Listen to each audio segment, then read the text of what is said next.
Oh, here it is at last, the Hornby Railroad R3285 TTS Gadwall with sound. I acquired this from Steve of the Hobby Goblin in Bursam-Stoke-on-Trent late last night, and Steve stayed open for me, having flashed me a note saying that the loco was now in stock and I had to fight the rush hour traffic to get there. I also acquired this little Bachmann pannier tank 57XX at the same time. He actually put a decoder into the little pannier tank, and we tested both the trains, and then I left the shop. Steve is a brilliant and very helpful person and helps me enormously over the last 12 months, and I am truly grateful. Now, before I show you the loco running with the sound, couple of things I have to note. The name in the Hornby catalogue is Gadwall. On the box and the documentation it all says Gadwall, but the name on the loco is Gadwall. And checking the internet, the A44469 is actually called Gadwall, but the difference is either an A or an E. Railmaster call it also Gadwall, but I have changed this in Railmaster to Gadwall. The next thing is that the loco and tender are linked together by a strap and are not separate items. But one thing you must be aware of, there are 5 small cables underneath which link the loco to the tender with a plug which fits into the tender for the sound and the decoder. Make sure that they are tucked up, otherwise left hanging can snag and cause damage if they're going over points, etc. The documentation that comes with this excellent loco is absolutely brilliant. This is it's fully packed out, and it actually also shows you how to operate the train under the sound conditions. The loco has 17 functions, but when you install it at a Railmaster, which I'll go over here now, this is the Gadwall over here, and actually just tap that down there just to bring you the other ones there. I have to just lift that up a bit here. That's it, like that. Right.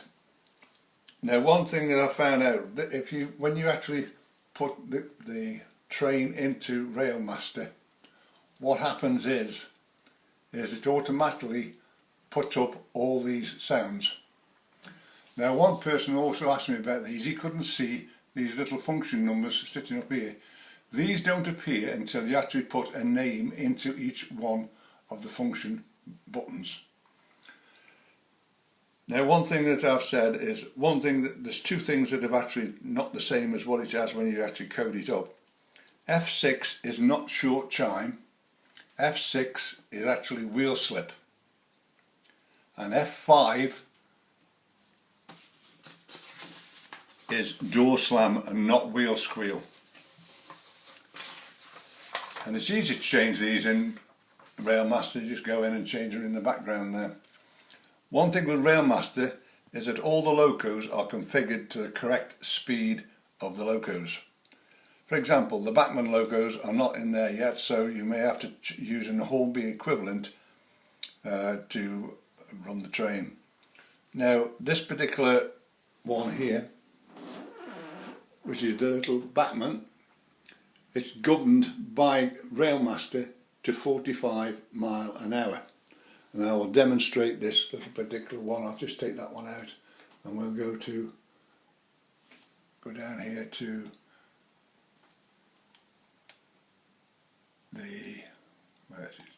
there it is.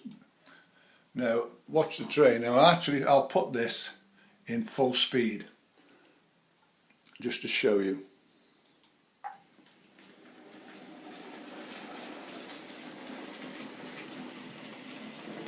By Hornby, that is full speed. Now then, if I now use my E-link, now watch the difference, because it's not governed by Railmaster.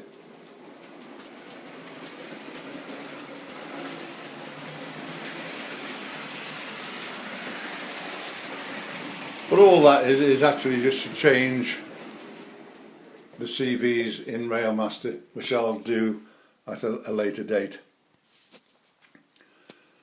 Right, now we'll come to the Gadwall. As you can see, there's its name. Now, one thing when we talked about these functions and everything else is what the actual acceleration deceleration rate is been a default of 15 for both. Now, what it actually quotes in the instructions is do not go below 15 because some of the other sound functions will not operate correctly. So you make sure this is only say even a day old yet, so it's just been run around the track a few times, so it's still early days for it, but everything works on it. So right, what we'll do is now go and do all the functions for you. So first one, we've got, take that one out there now, and we go to the Gadwall, which is this one here. I've just dropped that little button down there to give you them. In actual fact, there is 25 function keys. Now actually it only takes you up to there. Now what you do is you move that to the centre like that, and that'll take you up to the other 25 if you've got 25 functions in your locos. So first of all, we put the sound on when it works. That's it.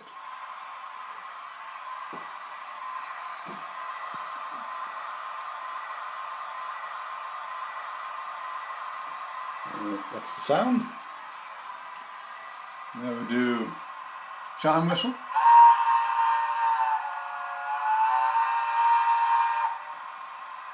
We've got the screech whistle.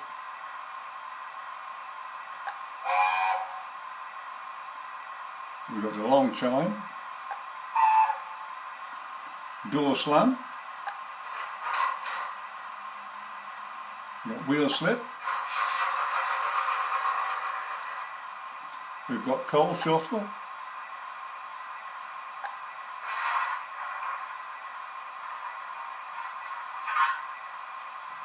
We've got blow down.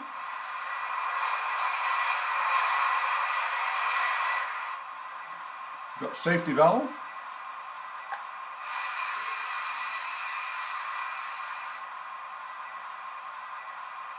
Injector. You must remember when you're doing some of these buttons to leave a little gap between doing one and the other, because the time it takes the function to complete. Cylinder cock. Brakes. One thing with this particular train is you've actually got to put this in as an extra. Some of my trains, that is automatically comes on when you put the brakes on the train. There's a blower. This one's a bit screechy, but that's the guard's whistle. Not as good as it could have been. Couple of clank. And this is the one that I like, which is breakfast. This is bacon frying on the fire on the train. And there's another one down here which is chuffing coasting. That's an on-off function. That actually operates with the actual train when it's running. So what I've actually done is I've actually set up a acceleration deceleration little program late last night. I worked late last night into this one, and I'll actually show you. Let's stop this moving.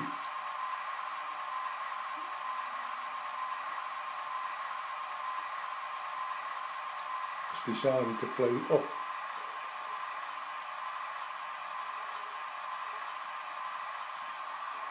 So hang on a minute, we've got a little snag here. That's it, bring it back down again. Just as sometimes it actually decides it doesn't want to play. Now one of the things is I've actually just set up a little program late last night. This acceleration and deceleration is something I did in the past.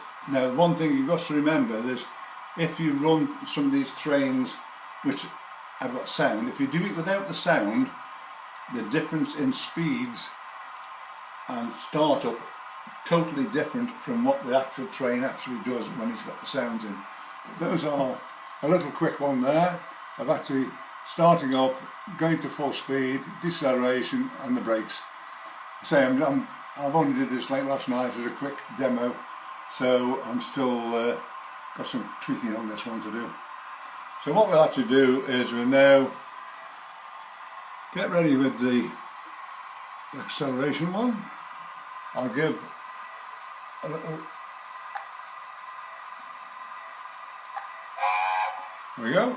Now what we'll do now is we'll set the train off.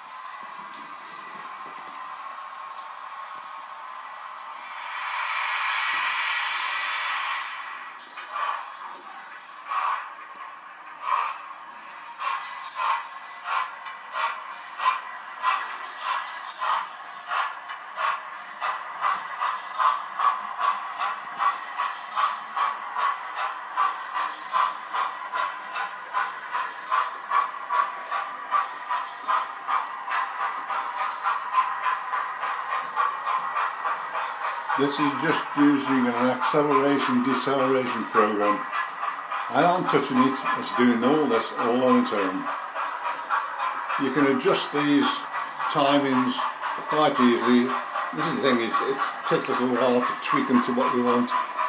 But also remember, when you're doing these, you must have the loco starting in exactly the same place where it actually does every time. There we go. I can extend that and make it increase the speed or decrease the speed.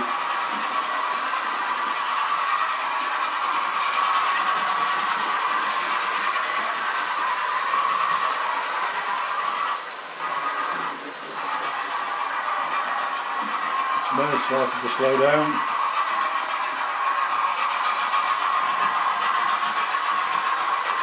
And if I go back to the computer, you'll see the slider going down slowly. There comes the train again. This should be his last time round.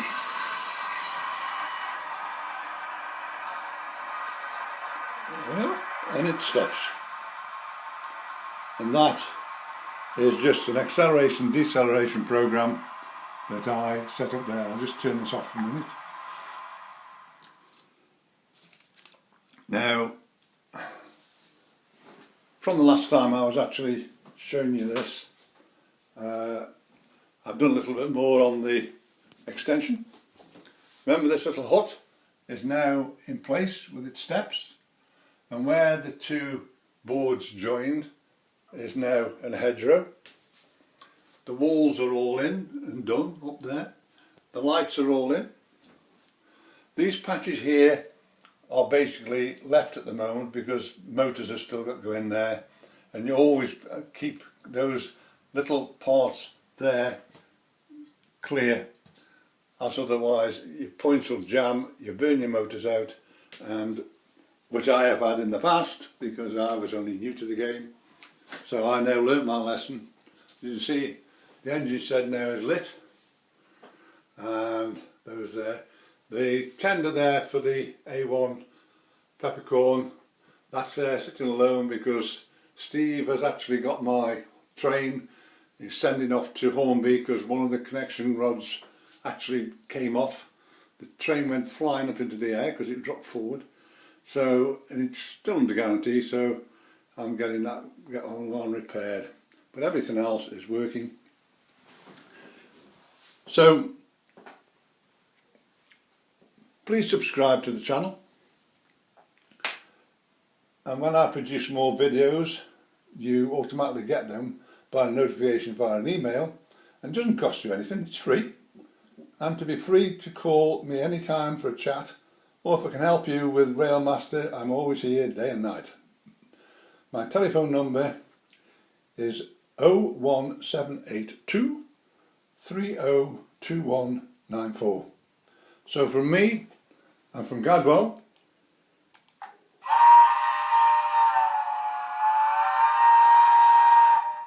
A Merry Christmas and a Happy New Year to you all, and I'll see you in the new year.